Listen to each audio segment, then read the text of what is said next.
Aujourd'hui, je te propose de fabriquer un avion en papier. Et attention, je te lance un petit défi. Allez, tu es prêt? C'est parti! Tu vas avoir besoin d'une feuille rectangulaire. Prends ta feuille et mets-la dans le sens paysage devant toi. Puis, tu la plies en deux. Fais bien attention à faire correspondre chaque angle, chaque bord de la feuille.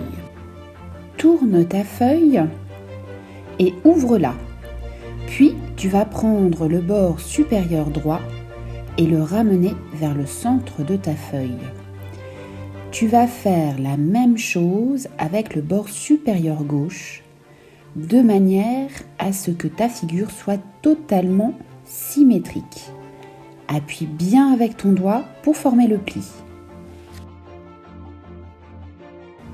Allez, on continue le pliage. Cette fois, l'angle qui s'est formé sur la droite, tu vas devoir à nouveau le ramener au centre de ta feuille. Prends bien le temps de plier, de t'appliquer. Appuie fort avec ton doigt pour être précis dans ce que tu fais afin d'avoir un bel avion à la fin. Tu vas faire la même chose de l'autre côté. À nouveau, tu vas rabattre l'angle au centre de la feuille. De cette manière, tu vas travailler par symétrie, c'est-à-dire que tu vas avoir la même chose, le même pliage du côté droit et du côté gauche. Attention à bien t'appliquer, à être précis dans ce que tu fais. Et surtout, appuie bien fort à nouveau sur la pliure. Tu vas tourner ta feuille à nouveau pour avoir la pointe de ton avion vers le bas. Et le but est de remonter cette pointe vers le haut. Tu as vu avec l'index, tu descends, tu appuies bien fort pour la pliure. Retourne ton avion. Puis, prends le bord supérieur droit pour le ramener au centre au niveau de la pliure.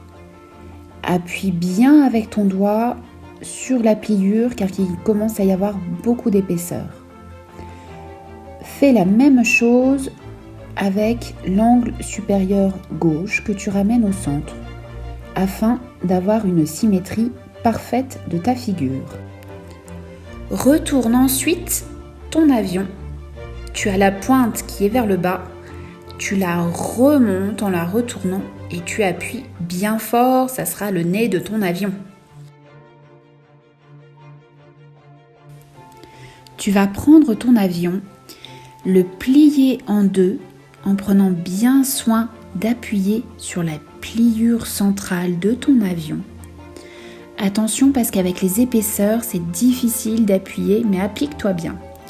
Puis, tu vas ramener à nouveau les bords sur le côté. Applique-toi bien, avec les surépaisseurs, c'est difficile. Tu vas retourner ton avion, rabattre le bord, attention à bien appuyer car les épaisseurs commencent à être nombreuses. Tu t'aides de tes doigts pour appuyer de part et d'autre sur les plis de cet avion. Tu vas maintenant t'occuper des ailerons de l'avion. Alors, plie d'abord l'aileron gauche, puis l'aileron droit.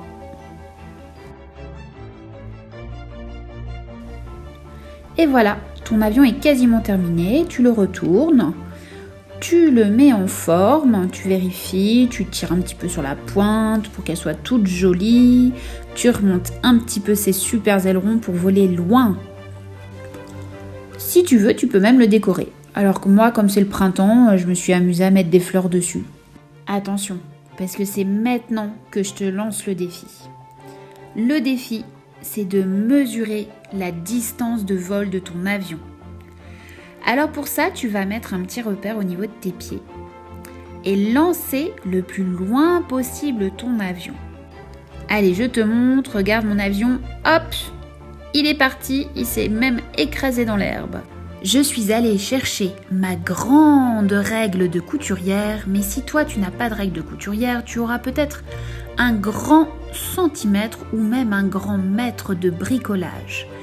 Tu mets le 0 sur la barre de départ et tu mesures ta distance jusqu'à l'avion.